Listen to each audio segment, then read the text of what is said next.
माधव कुंज बिहारी जय राधव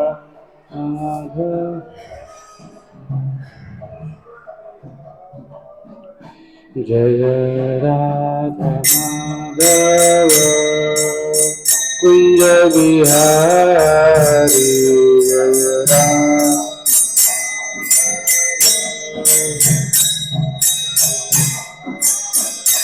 जय गोपीजन वल्लभ गिरिवरधारी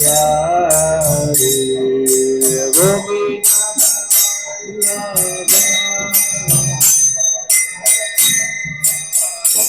जय गोपीजन वल्लभ गिरिवरधारी जय गोपीजन वल्लभ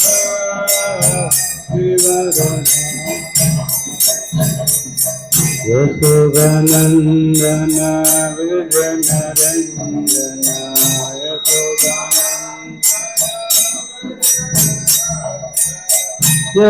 यशोदानंदन विजन रंजन यशोदानंदन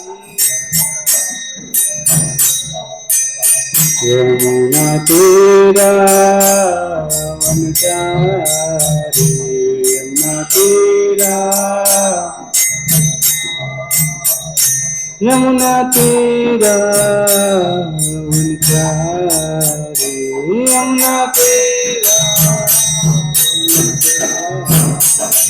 जय राधा माधव कुंज बिहारी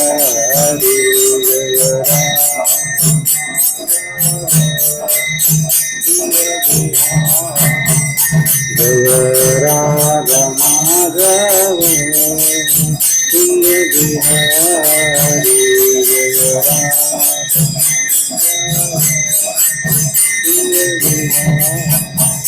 हरे कृष्ण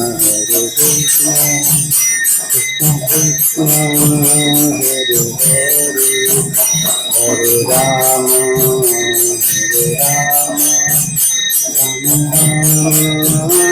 हरे हरे हरे कृष्ण हरे कृष्ण कृष्ण हरे राम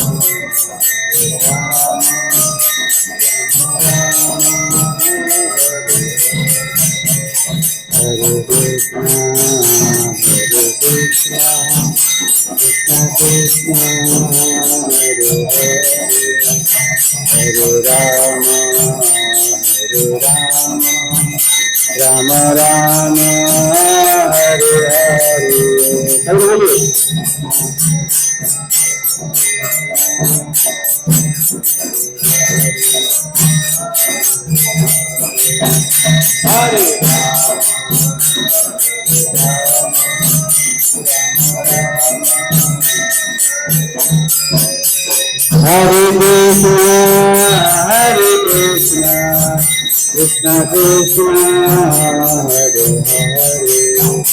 हरे राम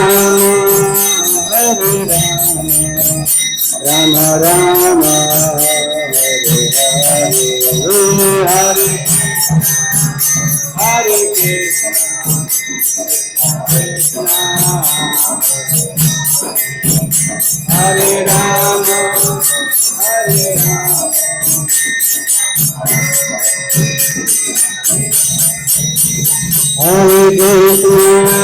हरे कृष्ण कृष्ण कृष्ण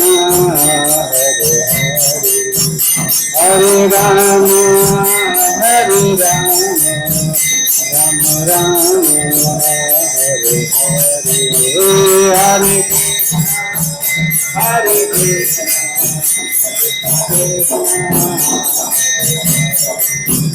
हरे राम हरे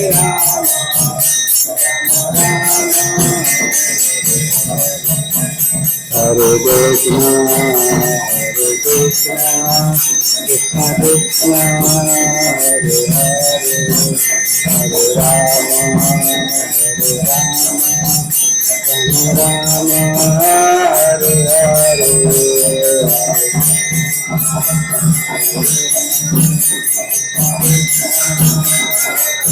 Hare Rama Rama Hare Hare Krishna Krishna Krishna Hare Hare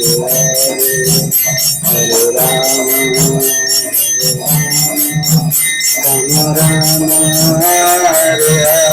Hare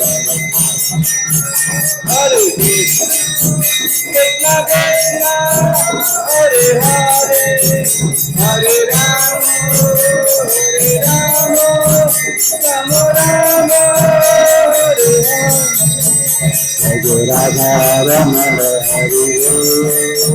Jai Radha Rama Hare Jai Radha Rama Hare Jai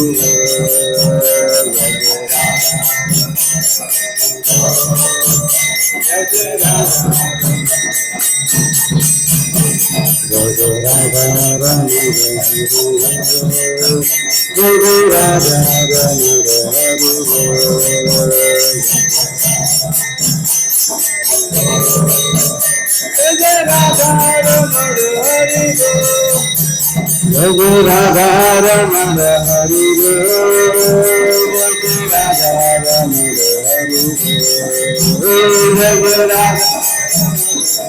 Jai Radha Jai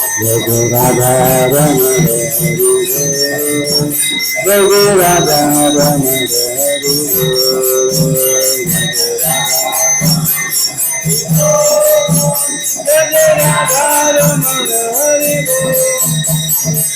Krishna Hare Krishna Krishna Krishna Hare Hare Hare Rama Rama Rama Hare Hare Krishna Krishna Hare Hare Hare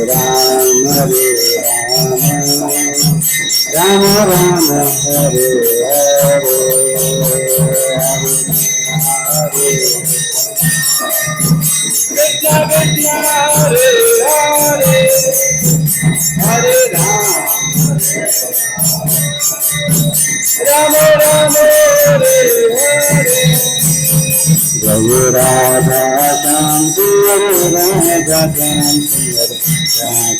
Shanti Radha Shanti Radha Radha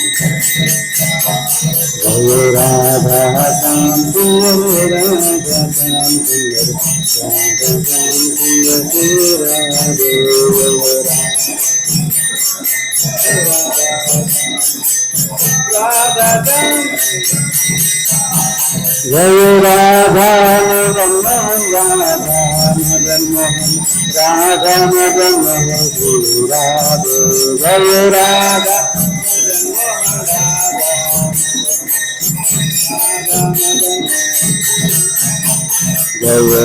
Madhava Radha Madhava Radha Madhava Radha Jai Radha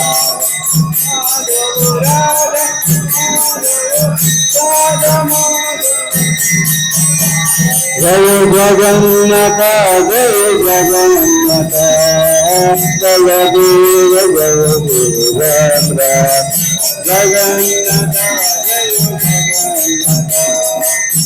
Jai Gauramita Gauramita Gauramita Jai Gauramita Gauramita Gauramita Gauramita Jai Gauramita Jai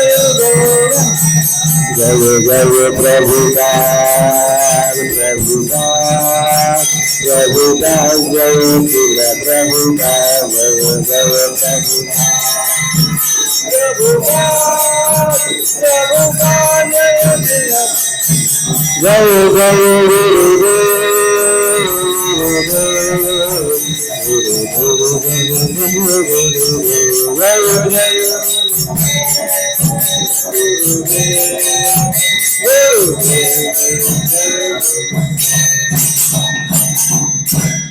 हरिनाम संकीर्तन की जगत गुरु शिल प्रभुपाद की निताय गौतमानंदे हरि हरि हरि बोल।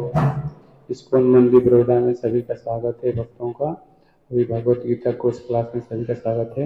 हर Friday को होता है और हर मंदिर में चलता रहता है क्लास आरती के बाद।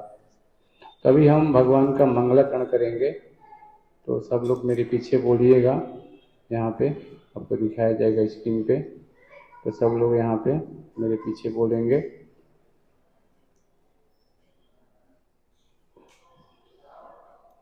ओम अज्ञानतिमिरान्धस्य, बोलिए ओम अज्ञानतिमिरान्धस्य ज्ञानञ्जनशलाकया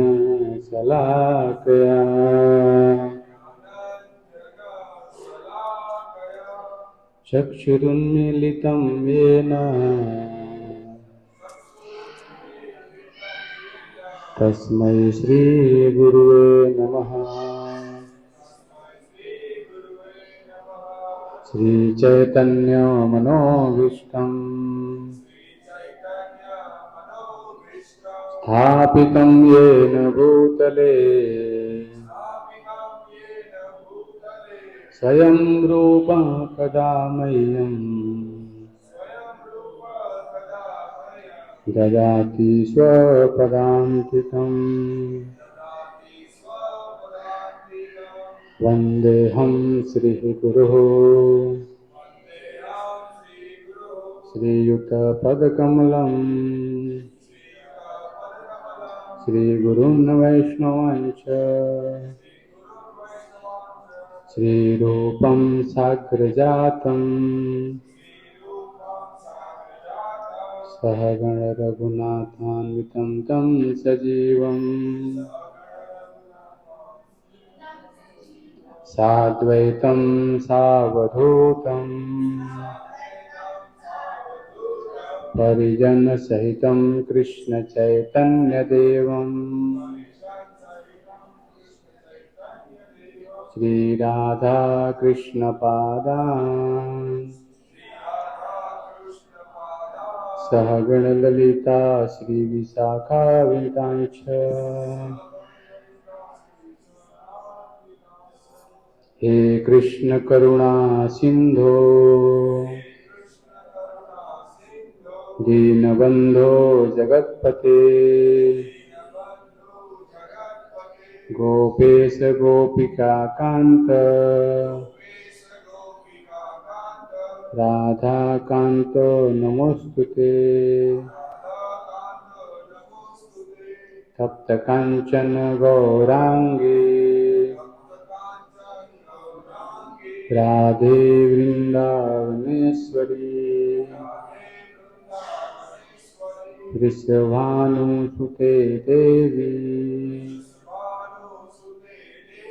प्रणमामि हरिप्रिये। वाञ्छाकल्पतरुभ्यश्च कृपा सिन्धुभ्येव च पतितानां पावनेभ्यो वैष्णवेभ्यो नमो नमः। श्रीकृष्ण चैतन्य प्रभु नित्यानंद श्री अद्वैत गदाधर शिवासादि गौर भक्तवृंद। हरे कृष्णा कृष्णा कृष्णा हरे हरे हरे राम राम राम हरे हरे। हरे कृष्णा। प्रभु भगवत गीता ला के दे सबको ना, वहाँ से अलमारी में भगवत गीता सबको दे दीजिए हाथ में। तो आज हम भगवत गीता अध्याय 3 का पाठ करेंगे।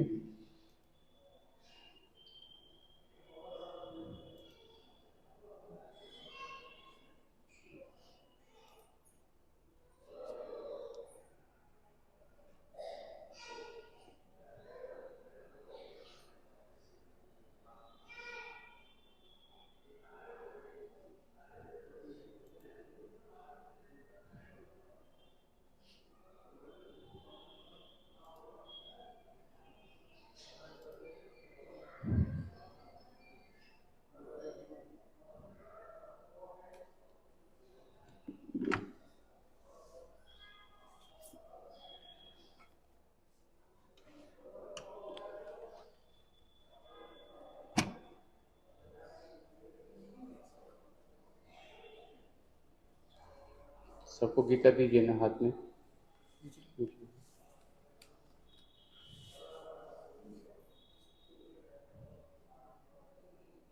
अध्याय 3 श्लोक संख्या 14। भगवत गीता अध्याय 3 श्लोक संख्या 14। मेरे पीछे बोलेंगे अन्नात्, बोलिए अन्नात् भवन्ति भूतानि पर्जन्यात् अन्न संभवः यज्ञात् भवति पर्जन्यः यज्ञः कर्म समुद्भवः। अन्नात् भवति भूतानि, बोलिए अन्नात् भवन्ति भूतानि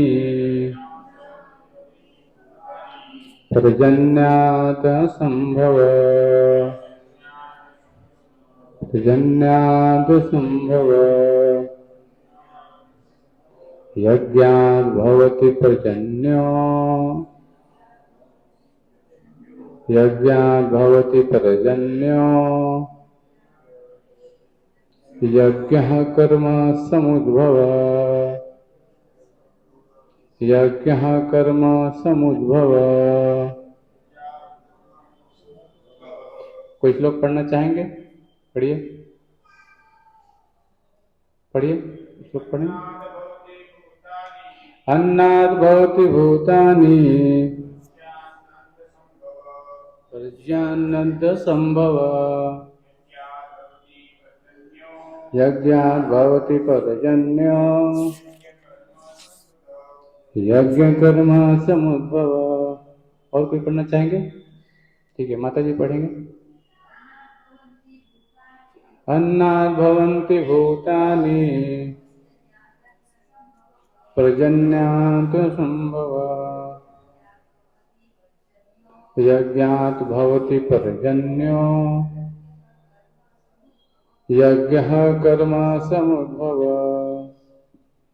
फिर पीछे बोलेंगे अन्नात्, अन्न से, भवन्ति, उत्पन्न होते हैं, भूतानि, भौतिक शरीर, पर्जन्यात्, वर्षा से, अन्न, अन्न का, संभव, उत्पादन, यज्ञात्, यज्ञ संपन्न करने से,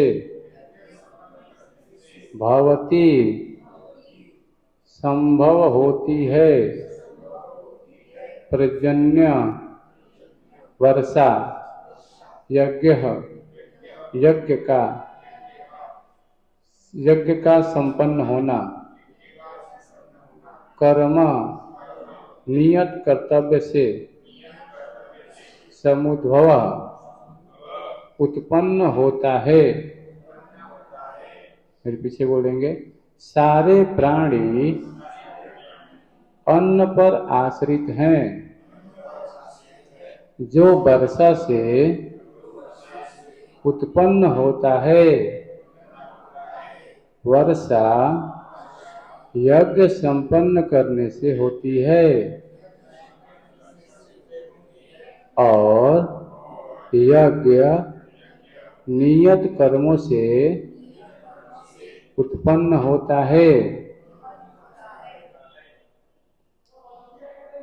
नमो विष्णुपदाय कृष्ण पृष्ठाय भूतले श्रीमते भक्तिचरण स्वामी की नाम। नमो विष्णुपदाय कृष्ण पृष्ठाय भूतले श्रीमते भक्तिवेदांत स्वामी की नाम। नमस्ते शास्त्रते पछाड़े विष्णुवादी पाश्चात्य। तो इसके एक पहला नंबर जो श्लोक है 13 नंबर में भगवान बोलते हैं कि यज्ञ सृष्ट सिन संतो मुच्यन्ते सर्व किल विषय भुंजते ते तदं पापम ये पंचात्मक कारणात्। भगवान बोलते हैं गीता में कि भगवान के भक्त सभी प्रकार के पापों से मुक्त हो जाते हैं, क्योंकि वे यज्ञ में अर्पित किए भोजन प्रसाद को ही खाते हैं।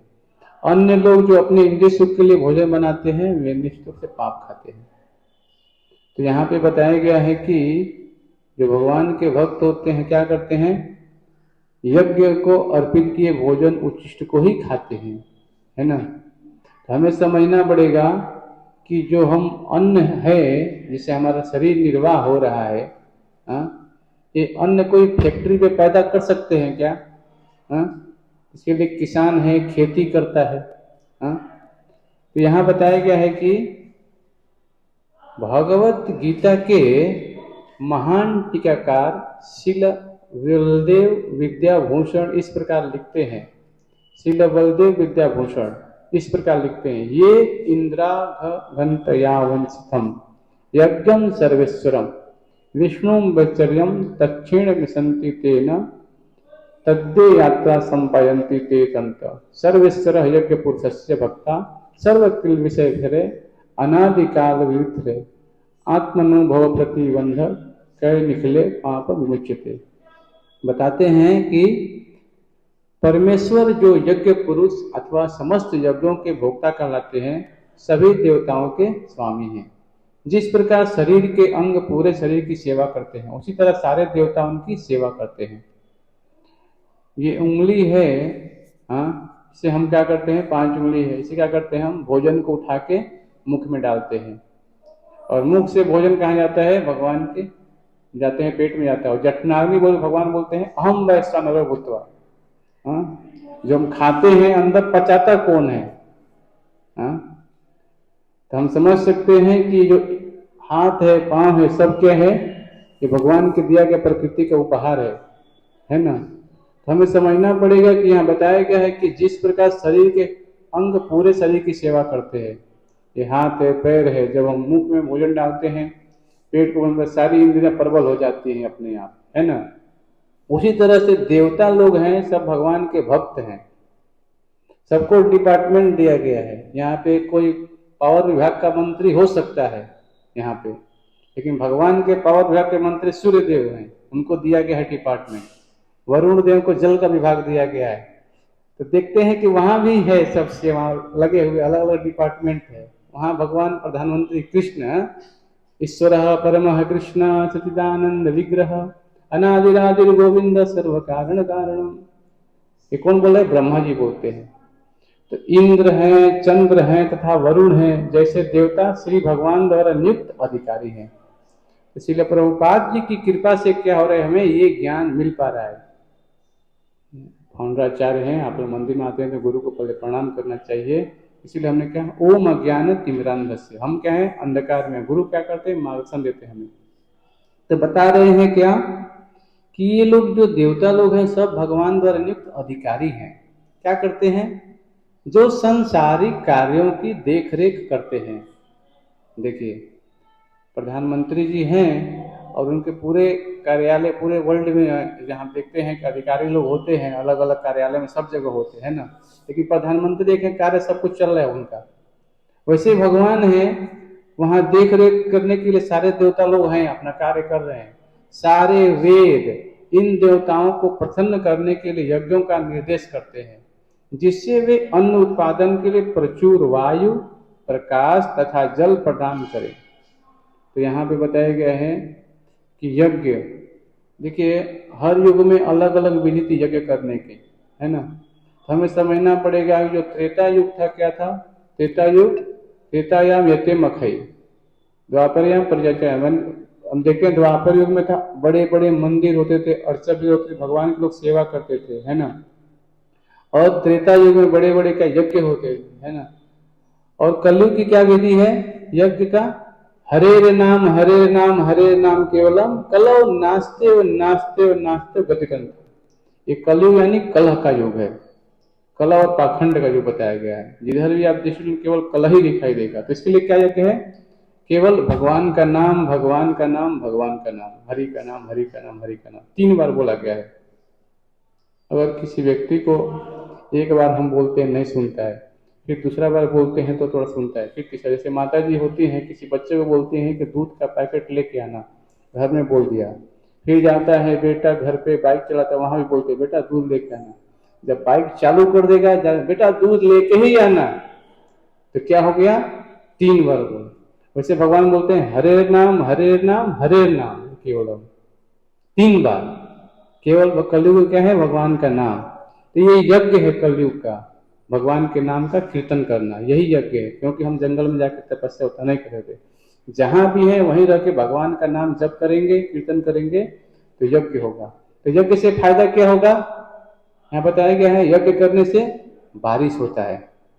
इसीलिए 4:30 बजे मंदिर खुलता है, तो हम क्या गाते हैं, संसार दावानल लीढलोक त्रणाय कारुण्य गण गणत्वं प्राप्तस्य कल्याण गुणाणवस्य वंदे गुरुसि चरणारविंद। क्या बोलते हैं, संसार दावा नल लीढलोक। ये संसार क्या है, दावा नल के समान है, 24 आवर अग्नि जल रही है। देखिए सब लोग त्रिताप से जूझ रहे हैं ना, आदि भौतिक, आध्यात्मिक और ये आदि दैविक है ना, 3 क्लेश है, सबको प्रदान किया जा रहा है, कोई भी इससे बच नहीं सकता है। तो हम क्या करते हैं, गुरु से प्रार्थना करते हैं, गुरु भगवान के प्रतिनिधि हैं। हाँ, तो जो कोई मान लीजिए जंगल में आग लग गया, ऑस्ट्रेलिया में आग लगा था बहुत पहले, आप कई महीने तक जलता रह गया, वहां पे फायर ब्रिगेड काम नहीं करेगा, क्या करना पड़ेगा, बारिश होगी तब जंगल की आग बुझेगी। तो हमारे जीवन में जो अग्नि जल ये कैसे बुझेगा। हाँ, जो 3 क्लेश है, 3 ताप है, 3 गुण है, सतोगुण रजोगुण तमोगुण, ये सब ताप हमें क्यों मिल रहा है, इसलिए हम गुरु से प्रार्थना करते हैं, गुरु भगवान के प्रतिनिधि हैं। तो ये जंगल की आग कैसे बुझती है, बारिश करने से। बारिश कैसे होगा, यज्ञ करने से, है ना।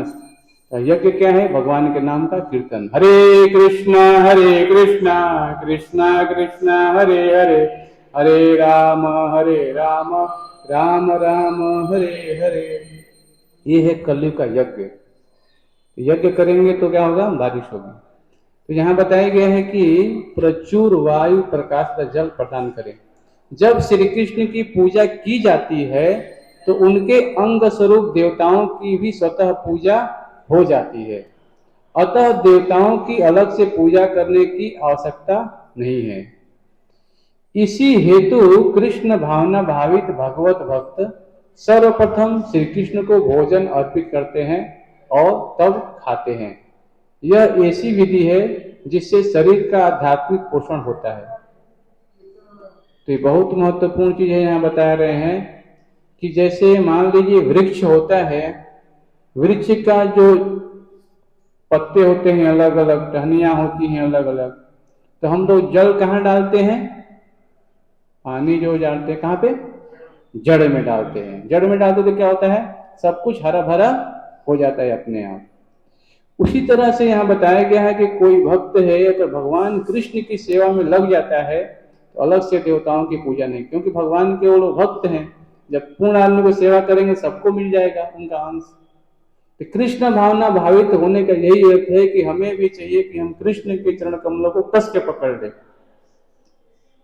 तो ये क्या होगा, तब हमारे जीवन में क्या होगा, आनंद ही आनंद हो जाएगा। क्या करेंगे हम, जो भी करेंगे भगवान कृष्ण की प्रसन्नता के लिए।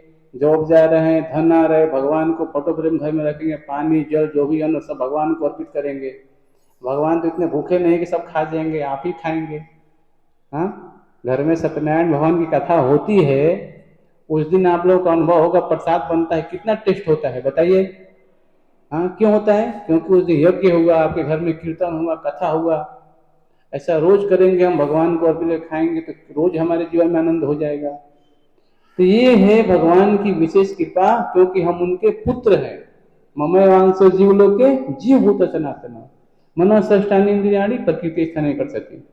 हम क्या करें, 6 इंद्रियों से घोर संघर्ष करें संसार में। तो यही बताया गया है कि ऐसा करने से क्या होगा, आध्यात्मिक पोषण होता है। क्योंकि जो आत्मा को चाहिए भोजन, कौन सा भोजन चाहिए, उसको चाहिए आध्यात्मिक खुराक। अभी आप सुन रहे हैं, ये आत्मा के कल्याण के लिए सुन रहे हैं। शरीर के कल्याण के लिए तो आप दिन भर कार्य किया आपने, सुबह से लेकर शाम हो गई, किया आपने, शरीर के खाने के लिए डाल दिया, भोजन के लिए व्यवस्था कर दिया, लेकिन उस आत्मा के लिए क्या किया आपने। क्योंकि शरीर जब तो अब मरेंगे तो शरीर तो यहीं रह जाएगा, जाएगा क्या शरीर से, आत्मा जाएगी, तथा देहांतर प्राप्ति। हाँ, तो हमें समझना पड़ेगा कि उस आत्मा खुराक है श्रवणम कीर्तनम विष्णुम शरणम स्मरणम पाद सेवनम अर्चनम वंदनम दास्यम सख्यम आत्मनिवेदनम। ये भक्ति की नौधा विधि जो है, इसमें पहला कार्य है श्रवण करना, यानी कानों से सुनना। अगर भगवान की कथाओं को हम सुनेंगे तो क्या होगा, धीरे धीरे धीरे धीरे हमारा वो आध्यात्मिक पोषण होता है, उस आत्मा को आनंद मिलेगा। और क्या होगा, इससे फायदा क्या होगा, इससे फायदा ये होगा, ऐसा करने से न केवल शरीर के विगत पापमय कर्मफल नष्ट होते हैं, अपितु शरीर प्रकृति के समस्त कलमशों से निरापद हो जाता है। तो फायदा यहाँ बताया जा रहा है। क्या फायदा है भक्ति करने से? शरीर के जो विगत पाप में कर्म फल सब कुछ नष्ट हो जाएगा। जैसे मान लीजिए ईंधन, खूब कमरा में अग्नि जल रही है, खूब तेज प्रज्वलित अग्नि है, जनरेटर ना, तो उसमें कुछ भी आप डालेंगे घास हो तो क्या होता है, जल के वो भस्म कर देगी। वैसे ही जो भक्ति है ये प्रज्वलित अग्नि के समान बताया गया है। कोई भगवान की भक्ति में लग जाता है, भगवान क्या बोलते हैं, सारे उसको पापों से मैं मुक्त कर दूंगा। और फिर वो भक्ति में आने का पाप न करे तो भगवान इसकी लेते हैं, है ना। तो फायदा ये है क्या कि विगत पाप में कर्म फल सब कुछ नष्ट हो जाएगा, अपितु शरीर प्रकृति के समस्त कलमशों से निरापद हो जाता है। और एक श्रील प्रभुपाद जी यहाँ पे उदाहरण दे रहे हैं, जब कोई छूत रोग फैलता है तो इसके आक्रमण से बचने के लिए रोगाणु रोधी टीका लगाया जाता है। कितने लोगों का अनुभव है, हम बच्चे थे तो आते थे ना टीका लगाने के लिए, बीसीजी का, पोलियो का आते थे ना घर में। अपंग ना पैदा हो जाए बच्चा तो क्या करते हैं, गवर्नमेंट टीका लगवाती है। तो ये जब क्या बता रहे हैं यहाँ पे, इसी प्रकार भगवान श्री विष्णु को अर्पित करके ग्रहण किया जाने वाला भोजन हमें भौतिक संदूषण से निरापद बनाता है, और जो इस विधि का अभ्यस्त है वह भगवत भक्त कहलाता है। तो बताया गया है कि जो भोजन हम करते हैं इसमें कितने सारे पाप हो जाते हैं। कभी आपने विचार किया होगा, कभी सोचिएगा बैठ के, जो अन्न हम खा रहे हैं कैसे आ रहा है। देखिए सबसे पहले क्या करते हैं, खेती जो करते हैं उनको मालूम होगा, खेत जुतवाते हैं, जब चलता है हल चलता है ट्रैक्टर चलता है, अनेकों जीवाणु मर जाते हैं वहाँ पे। जब जुताई होती है तो अनेक जीव मरते हैं उसमें। फिर उसके पानी चलाते हैं तो अनेक जीव मर जाता है, कटाई करते हैं तो जीव कितना मरता है। तो अनेक जीव उसमें क्या हो रहे हैं, नष्ट मर रहे हैं। क्यों हो रहे हैं? क्योंकि ये शरीर चलवाना तो अन्न तो मुंह में डालना ही पड़ेगा, है ना। अन्न के बिना हम जीवित रह नहीं सकते। तो हम समझते हैं कि जो चीज जिसको हम जीवन दे नहीं सकते उसको मारने का अधिकार हमारा नहीं है ना। हम क्या चींटी बना सकते हैं क्या? कोई बना सकते? कुछ नहीं बना सकते। जो आत्मा आपके अंदर है वही आत्मा उस जीव के अंदर भी है। अपने कर्मों के विभाग से उसे छोटा शरीर मिला है। जितना कोई पाप कर्म करता है उतना ही छोटा शरीर मिलता है उसको प्रकृति के अनुसार। तो हम जीव को तो बना नहीं सकते। तो हमें समझना पड़ेगा कि ये जो टीका लगाया जाता है बच्चों को बचाने के लिए, वैसे ही भगवान बता रहे हैं कि जो अन्न होता है हम भगवान को अर्पित करते हैं। देखिए अभी भोग लग रहा है भगवान को, गेट बंद है, 8:30 बजे मंदिर खुलेगा अभी। तो भगवान को भोग क्यों?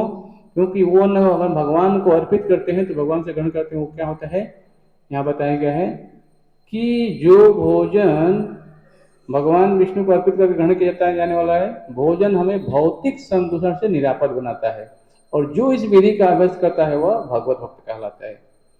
तो हम प्रयास करते हैं कि आप लोग भी ये पालन करना चालू करिए।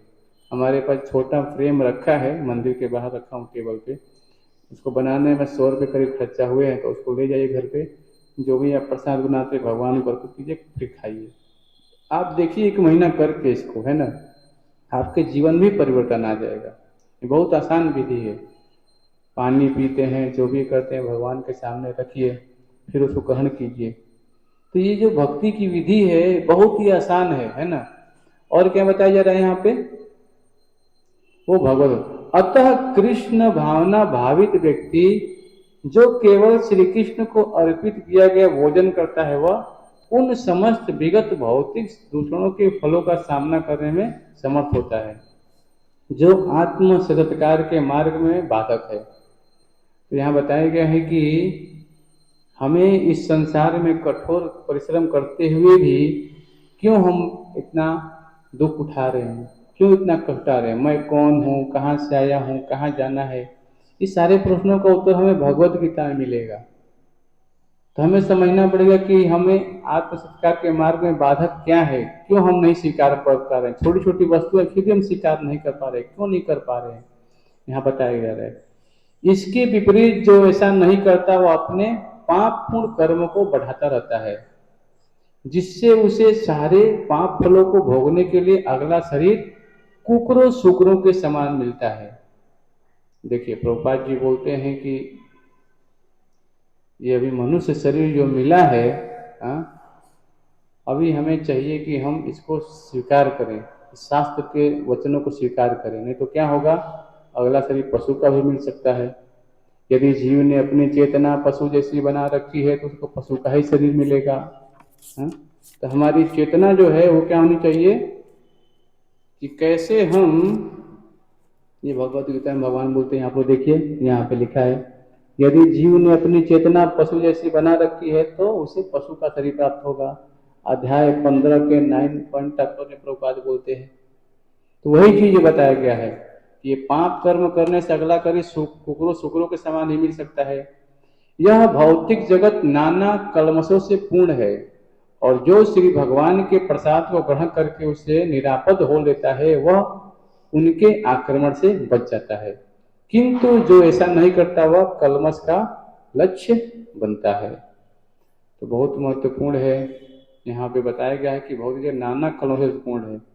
अब देखते हैं कि हम जाते हैं कोई भी यहाँ पे परचेजिंग करने के लिए वस्तु अलग अलग डिमार्ट में, तो अलग अलग वस्तुएं लाइन सब रखी होती हैं, जो हमको वस्तु चाहिए हम अपने अनुसार उसको उठा लेते हैं, है ना। उसी प्रकार से यह प्रकृति ने अनेक यहाँ पे दुकान खोल कर रखा है, 84 लाख योनियों की दुकान है, 84 लाख योनियों के मायादेवी ने दुकान खोल के यहाँ पे रखा है। हमें क्या पसंद है वो हमें इच्छाओं के अनुसार, कोई व्यक्ति मांस खाना चाहता है, प्रकृति से बोलते ठीक है तुम शेर बन जाओ, खाओ मांस, प्रकृति ने सब कुछ व्यवस्था करके रखा है। और हमको फल फूल सब्जी दूध पसंद है, प्रकृति हमें दे रही है, उसको भी हम ग्रहण करके अपना जीवन जी सकते हैं, तो मांस खाने की आवश्यकता क्या है। तो हमें समझना पड़ेगा कि अगर हम भगवान को अर्पित किए गए भोजन को ही करेंगे तो क्या होगा, हम इस आक्रमण से बच सकते हैं।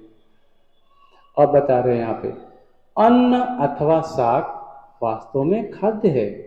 मनुष्य विभिन्न प्रकार के अन्न शाक फल आदि खाते हैं, जबकि पशु इन पदार्थों के उच्छिष्ट को खाते हैं। जो मनुष्य मांस खाने के अवस्थ हैं उन्हें भी शाक के उत्पादन पर निर्भर रहना पड़ता है, क्योंकि पशु शाक ही खाते हैं। अतएव हमें अंततोगत्वा खेतों के उत्पादन पर ही आश्रित रहना है, बड़ी बड़ी फैक्ट्रियों के उत्पादन पर नहीं। तब श्रील प्रभुपाद जी, हम देखते हैं कि पूरे वर्ल्ड में 10 साल के अंदर पूरे वर्ल्ड में प्रचार किया अंतर्राष्ट्रीय कृष्ण महानवमी का, भगवान कृष्ण की भक्ति कैसे करना है। और बोलते हैं मेरा 50% कार्य अभी भी बाकी है। सोचिए पूरे वर्ल्ड में प्रचार करने के बाद भी कृष्ण महानवमी को जोड़ने फिर बोलते हैं मेरा 50% कार्य बाकी है। क्या बाकी है, यही खेती पे हमें निर्भर, कोई खेती करना नहीं चाह रहा है, जब खाने के लिए हमें अन्न भी चाहिए, लेकिन अभी क्या हमने स्वीकार कर लिया है, बड़ी बड़ी फैक्ट्रियों में काम करना, यंत्र बनाना, है ना। लेकिन हमें समझना पड़ेगा कि ये जो अन्न है ये हमारे शरीर के लिए पोषण करने के लिए होता है। तो हमें समझना पड़ेगा कि हम ये खाने पीने की जो वस्तुएं हैं वो हमें वहां से मिलता है। इसलिए प्रभुपाद चाहते थे कि लोग कृषि पे ज्यादा ध्यान दें। अतएव हमें अंततोगत्वा खेतों के उत्पादन पर ही आश्रित रहना है, बड़ी बड़ी फैक्ट्रियों के उत्पादन पर नहीं। तो बता रहे हैं कि हमें खाने के लिए जो वस्तुएं जहाँ से मिलती है उसी के उत्पादन पर हमें ज्यादा प्रयास करना चाहिए।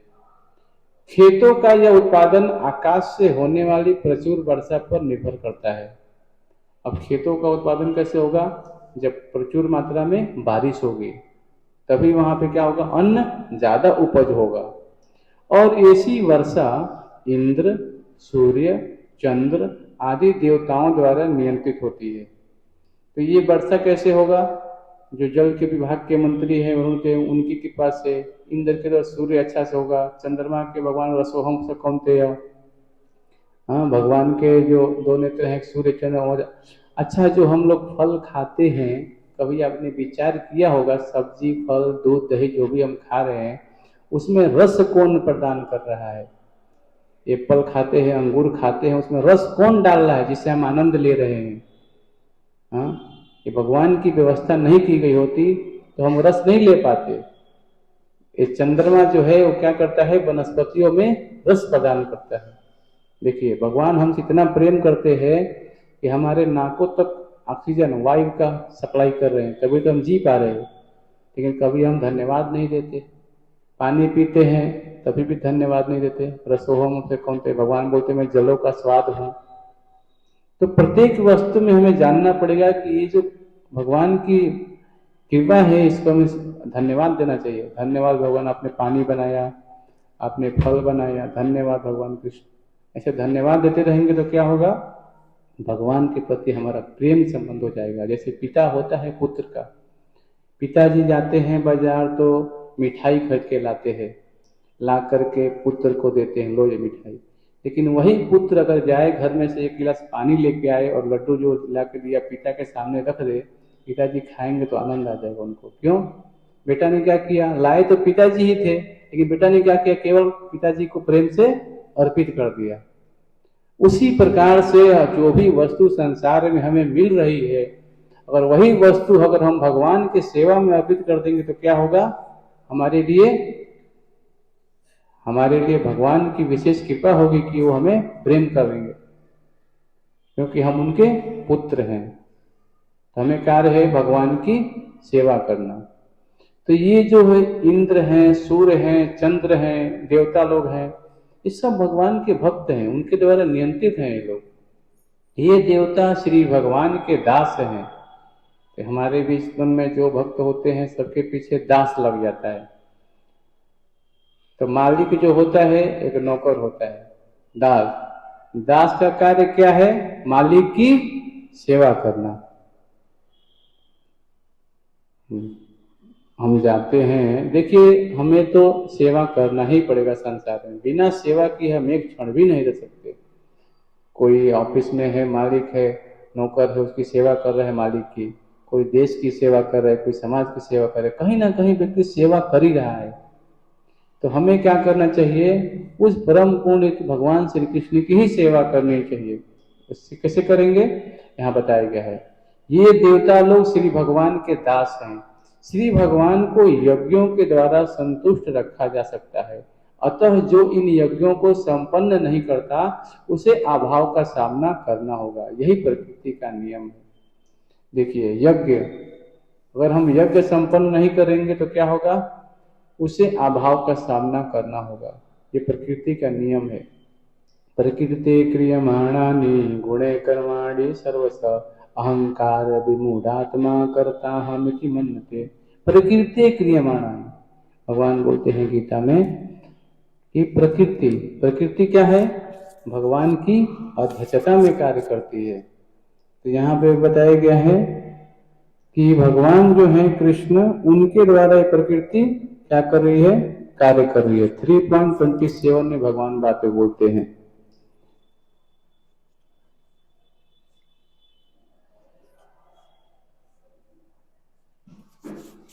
यहाँ बता रहे हैं भगवान,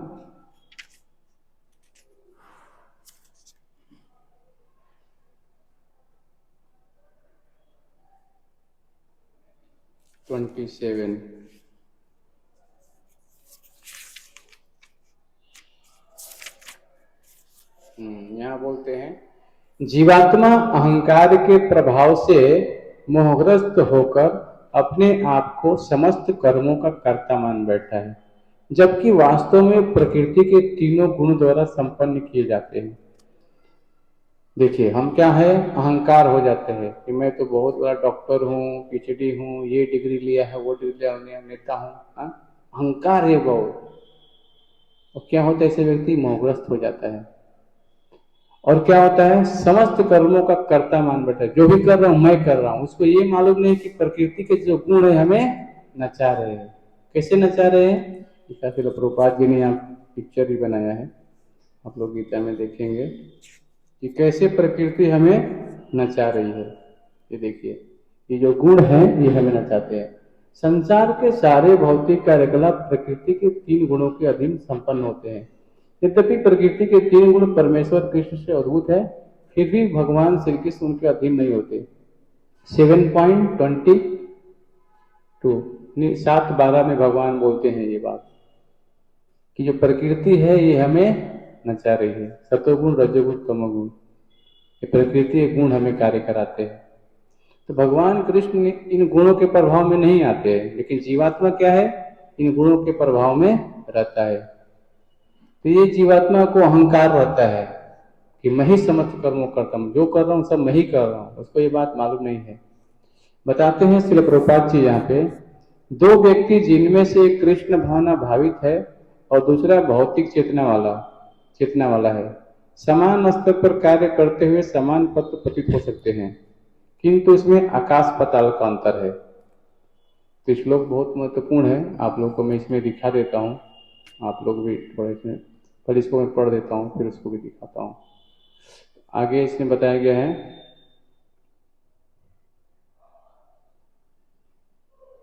खेतों का यह उत्पादन आकाश में होने वाली प्रचुर वर्षा पर निर्भर करता है और ऐसी वर्षा इंद्र, सूर्य, चंद्र आदि देवताओं द्वारा नियंत्रित होते हैं। ये देवता श्री भगवान के दास हैं। श्री भगवान को यज्ञों द्वारा संतुष्ट रखा सकता है, अतः जो इन यज्ञों को संपन्न नहीं करता उसे अभाव का सामना करना होगा। यही प्रकृति का नियम है।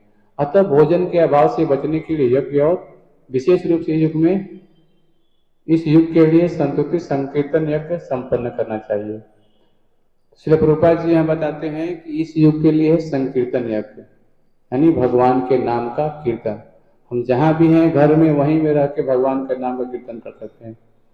हरे कृष्णा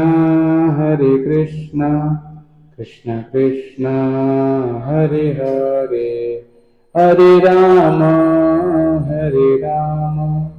राम राम हरे हरे। शाम को बैठ के 5 आदमी घर के सदस्य हैं, बैठ के बच्चे के साथ कीर्तन कर सकते हैं, कितना अच्छा लगेगा सोचिए। क्योंकि ये हम वाइब्रेशन जो यज्ञ करेंगे तो पूरा घर में सब नकारात्मक वस्तुएं दूर चली जाएंगी। घर में कीर्तन करेंगे, घर का वातावरण शुद्ध हो जाएगा, हमारे जो मुख से वाणी निकले हमारी वाणी शुद्ध हो जाएगी, हमें उस आत्मा को भोजन मिले, कितने सारे लाभ है। तो ये जो यज्ञ है कहीं भी संपन्न कर, जाते फिरते चलते काम करते रहिए। अगर हम पूछते हैं वो टाइम नहीं है, अरे आप जॉब कर रहे हैं 10 घंटा 12 घंटा, वहाँ कोई मुंह थोड़ी बंद कर दिया है कि वो भगवान का नाम ले सकते। काम करते रहिए, भगवान का नाम लेते रहिए, क्योंकि आपके पास अलग से टाइम नहीं दिया जाएगा कलयुग में, है ना। ये कलह का युग है, हमेशा परेशान रहेंगे हम। इसीलिए चलते फिरते रोड पे कहीं भी भगवान का नाम ले सकते हैं आप, कोई मुख बंद नहीं करेगा आपका। मुख से नाम लेना है, कानों में सुनना है। हमारे भक्त लोग 24 घंटे माला लेकर रखते हैं, भगवान के नाम का जप करते रहते हैं। जानते हैं कि समय कम है ना, इसीलिए सबको चाहिए कि भगवान के नाम का जप करें। तो हमारे मंदिर में टेबल भी लगा है बाहर, छोटी माला 30 रुपये की आती है बनाने की, वो चाहिए तो जिसको मिल जाएगा, प्रभु जी दे देंगे, हितेश प्रभु जी। जिसको माला चाहिए तो माला लीजिए और करना चालू करिए, क्योंकि यही युग यज्ञ है, संकीर्तन यज्ञ। तो मैं बता रहा था 27 श्लोका में भगवान बताते हैं, यहाँ पे बता रहे हैं कि प्रकृति के कार्य कैसे संपन्न हो रहे हैं यहाँ पे।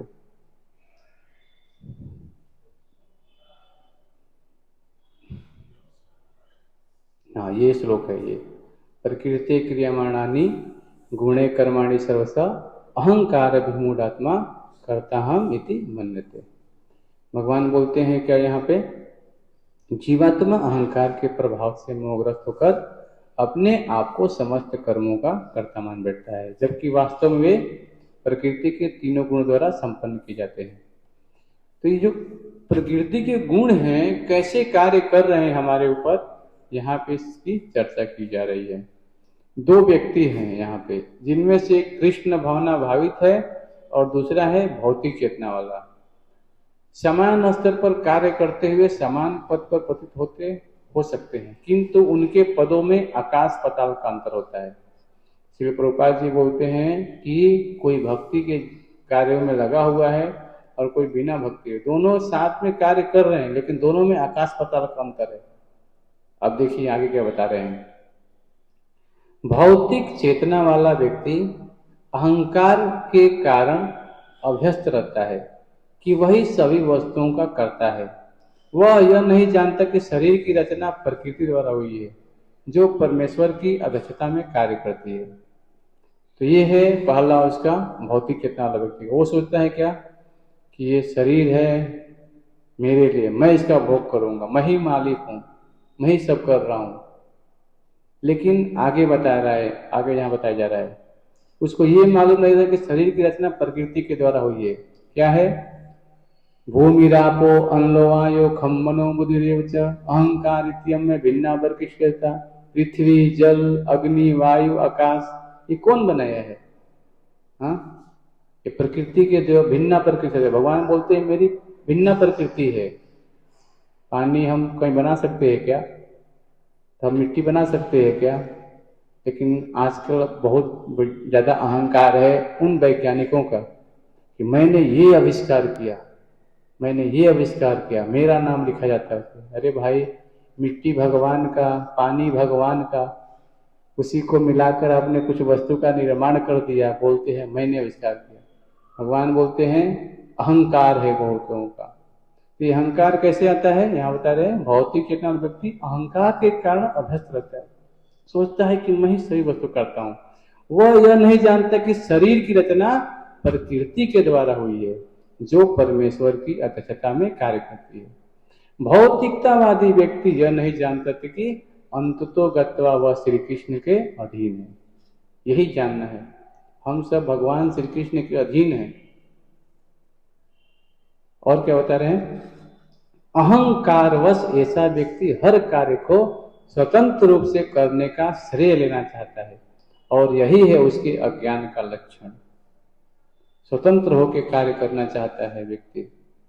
अभी मैं देखता हूं उत्तर प्रदेश में कितने सारे वृक्ष हैं जो राज्य मार्ग बनाने के लिए काटे जा रहे हैं। हरे हरे वृक्ष, एकदम छोटे छोटे बच्चे, माताएं गर्भ में बच्चों को मार रही हैं। तो ये सब प्रकृति के ऊपर क्या क्लेश दिया जा रहा है। उनको ये मालूम नहीं है कि जो वृक्ष में आत्मा है वही आत्मा हमारे शरीर में है, उस बच्चे में वही है।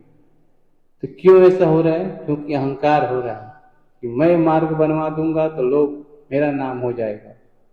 उनको मालूम नहीं है प्रकृति का कहर। इसीलिए तो ये कोविड ये सब कहाँ से आ रहा है सब? ये सब हम प्रकृति के ऊपर कहर ढाते तो हमें भगवान क्या करते हैं? कष्ट प्रदान करते हैं। तो ये स्वतंत्र रूप से श्रेय लेना चाहते हैं आज के नेता लोग, है ना। और ये है अज्ञानता का लक्षण। श्रील प्रभुपाद जी ने एक बहुत बढ़िया लेक्चर में बताया है कि लोग शांति की स्थापना करने के लिए अलग अलग से कार्य करते हैं। आप जाएंगे यूनाइटेड मिशन में, देखते हैं वहां पे बहुत बड़े बड़े झंडे लगे रहते हों शांति का सुख चलाने के लिए। श्रील प्रभुपाद जी बोलते हैं कि जितने भी रोड पे कुत्ते घूमते हैं ना, सबको ला करके एक रूम में बंद कर दीजिए। बोले बेटा शांति से रहो। क्या कुत्ते जो हैं सब रोड पे ला के एक रूम में बंद कर शांति से रहेंगे क्या? क्या करेंगे? एक दूसरे के ऊपर केवल भौंकेंगे। वो शांति से नहीं रह सकते, केवल एक दूसरे को काटेंगे, भौंकेंगे।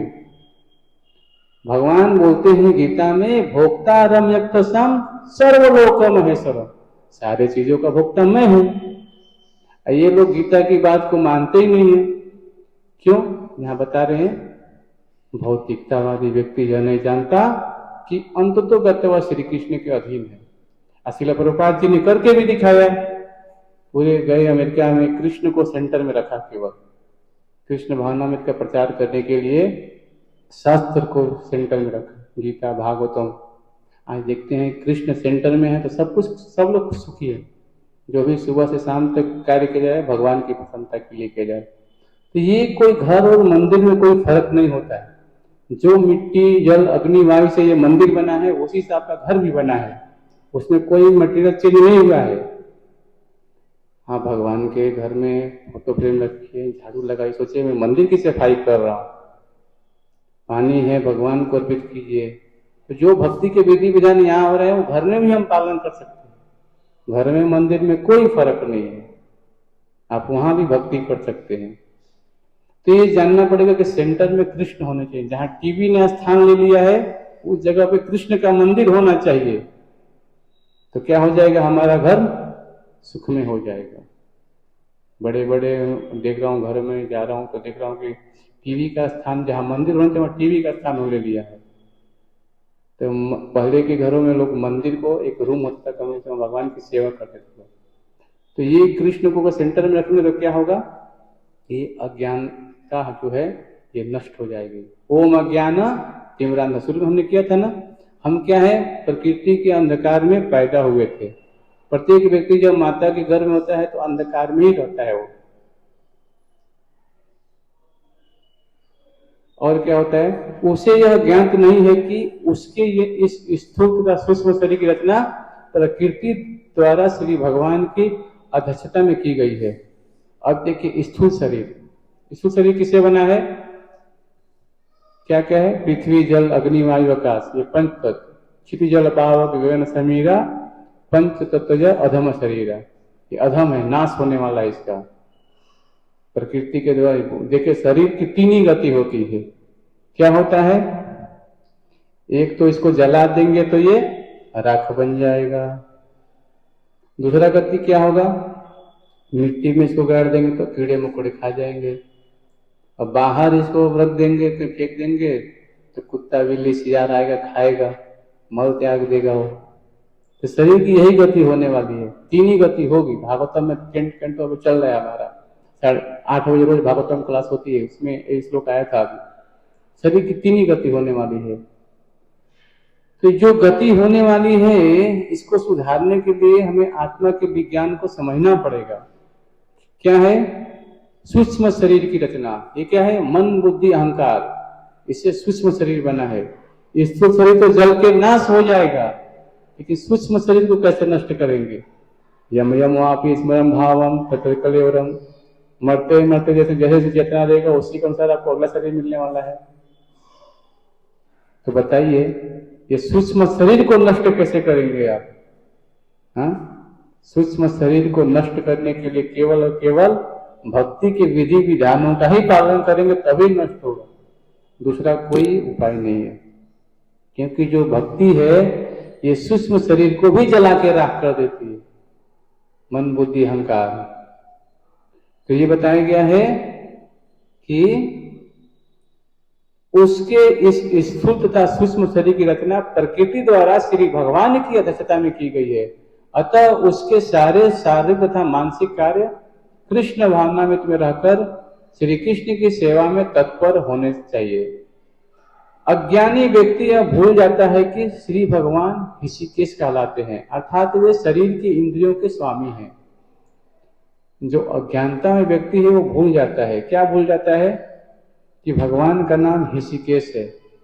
जो आंख है, नाक है, ये सब इंद्रियां जो मिली है हमें, इसके सबके मालिक भगवान हैं। लेकिन लगाता क्या है, वो आंखों को लगा देता है सुंदर दृश्य देखने में, मोबाइल में, अलग अलग चीजों देखने में।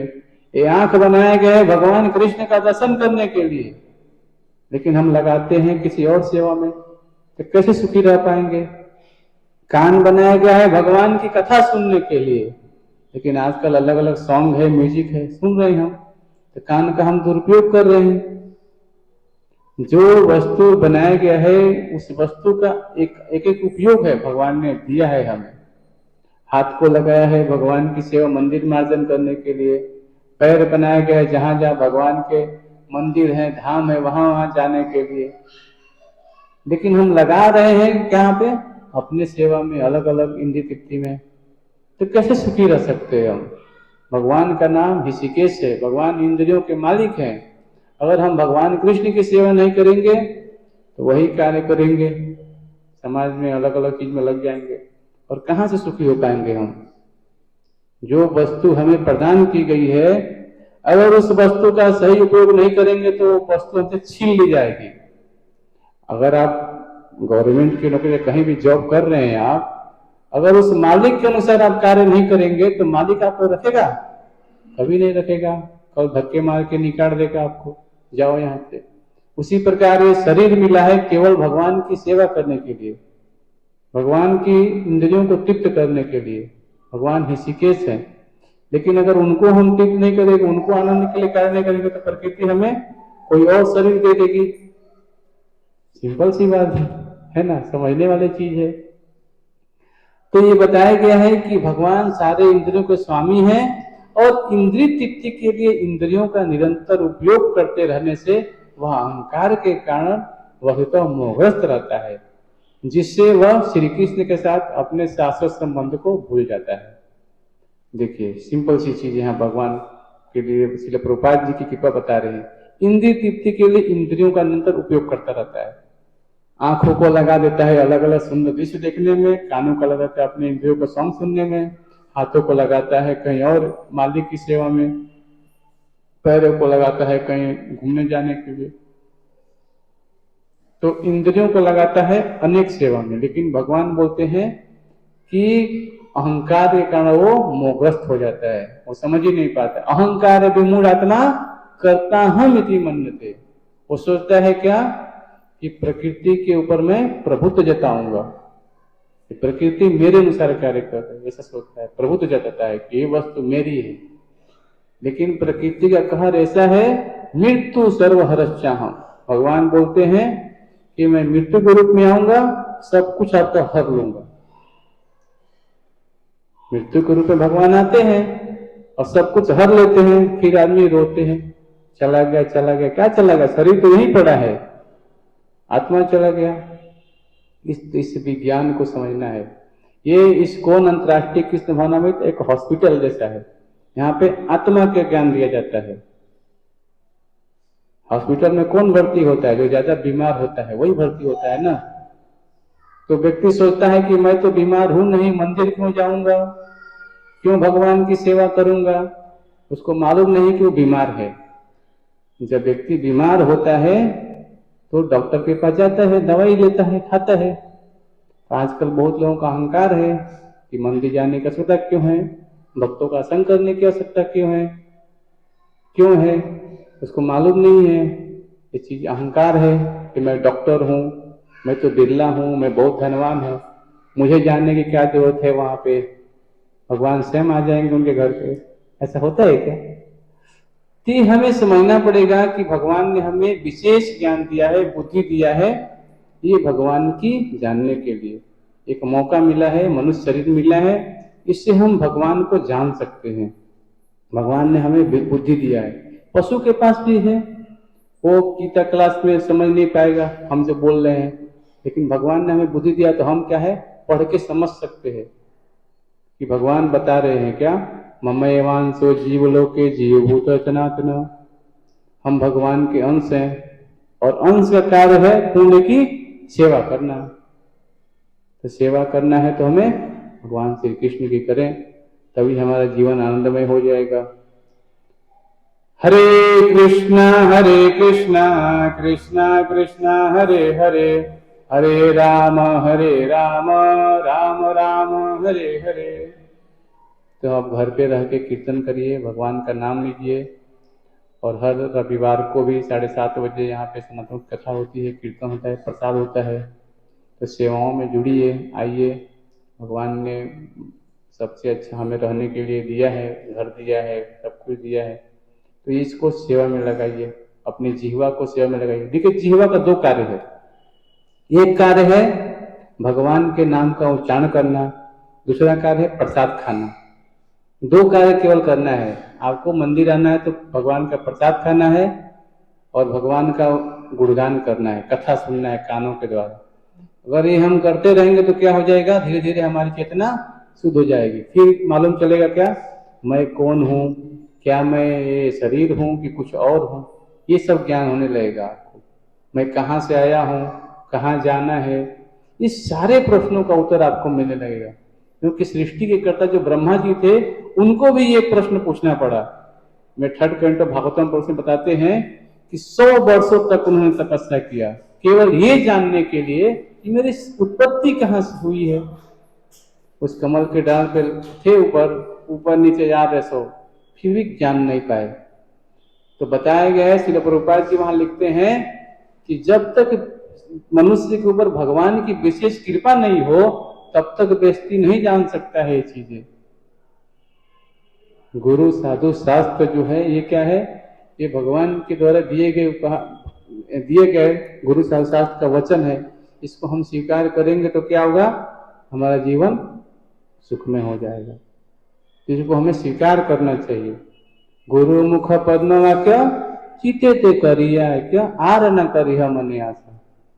जो प्रभुपाद जी गुरु वंदना गाते हैं ना, तो हमें समझना पड़ेगा कि जिससे वह श्री कृष्ण के साथ अपने शास्त्र संबंध को भूल जाता है, उसको हम चाहिए कि हम भगवान की भक्ति में लगेंगे तो हमारा खोया हुआ संबंध वापस आ जाएगा।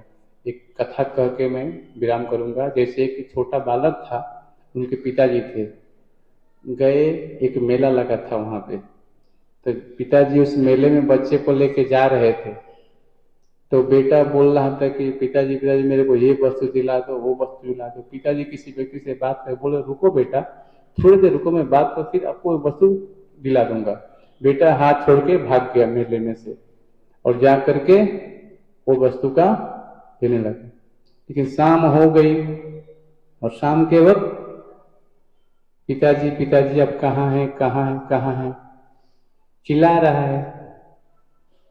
पिताजी ढूंढ रहे हैं लेकिन मिल नहीं रहा है बेटा। तो ठीक वैसे ही हालत हमारी है, हम भगवान से बिछुड़ गए। हाँ, तो हमें चाहिए कि हम भगवान के नाम का कीर्तन करें, भगवान के रूप गुण नाम लीला को सुने, तो क्या होगा, हमारा वो फिर से हमारा संबंध स्थापित होगा भगवान से। हरे कृष्णा कृष्णा कृष्णा हरे हरे, हरे राम राम राम हरे हरे। तो रोज भगवान के नाम का कीर्तन कीजिए, भगवत गीता भागवतम का पाठ करिए, तो आपका भगवान संग। हरे कृष्णा।